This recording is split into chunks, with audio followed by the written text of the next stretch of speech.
The negative reception to 2015's Minions movie looms large over this year's Despicable Me 3, so it might not come as much of a surprise to hear that the film itself is a jumble of strong and weak points.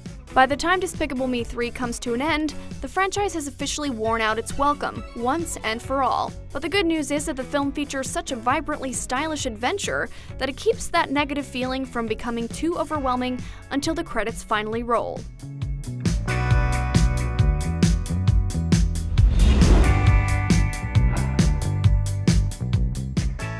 Despicable Me 3 follows Steve Carell's Gru and Kristen Wiig's Lucy as they're fired from their jobs. That sends their lives into uncertain territory until Gru receives a message from his previously unknown twin brother, Drew, who wishes to establish a relationship with his long-lost sibling. However, Drew's secret agenda leads to an opportunity for Gru to seek vengeance on Balthazar Brat, the world-famous child actor turned supervillain who caused Gru to be fired in the first place. If that plot synopsis makes it sound like Despicable Me 3 may be combining two very different movies into one, that's because it's exactly what it does. Despicable Me 3 is arguably one of the more overstuffed animated films to come around in quite some time, which keeps it from ever really finding a suitable groove or coherent structure at any point throughout. Despicable Me 3 dedicates unreasonably long periods of time to various increasingly mundane subplots.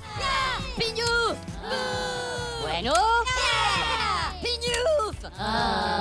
Lucy becoming a better mother, Agnes going on a wild hunt to find a real unicorn, and the Minions abandoning Gru to pursue their own villainous interests. The existence of those subplots might not be quite so damaging if it wasn't for the fact that none of them ever really tie into the main storylines. It's especially frustrating considering just how entertaining the confrontations between Trey Parker's Balthazar and Carell's Gru are. Since both are arrogant and foolhardy villains in their own right, they bounce off of each other to great, often hilarious effect.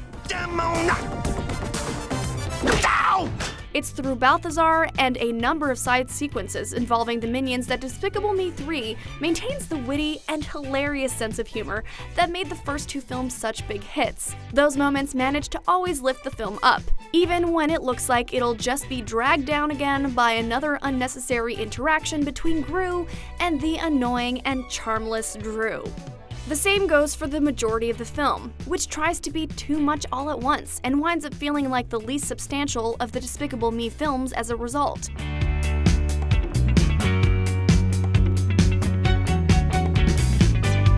Thanks to the charming nature of the characters and their genuine good-heartedness, Despicable Me 3 manages to be an entertaining enough film to feel like a decent continuation of the previous two chapters. But the hollow sweetness at the center of it likely won't leave many wanting another Despicable Me adventure anytime soon. Thanks for watching! For more on the latest movies, be sure to check out our reviews of Transformers: The Last Night and Edgar Wright's latest film, Baby Driver. And be sure to like and subscribe to IGN on all of your favorite platforms.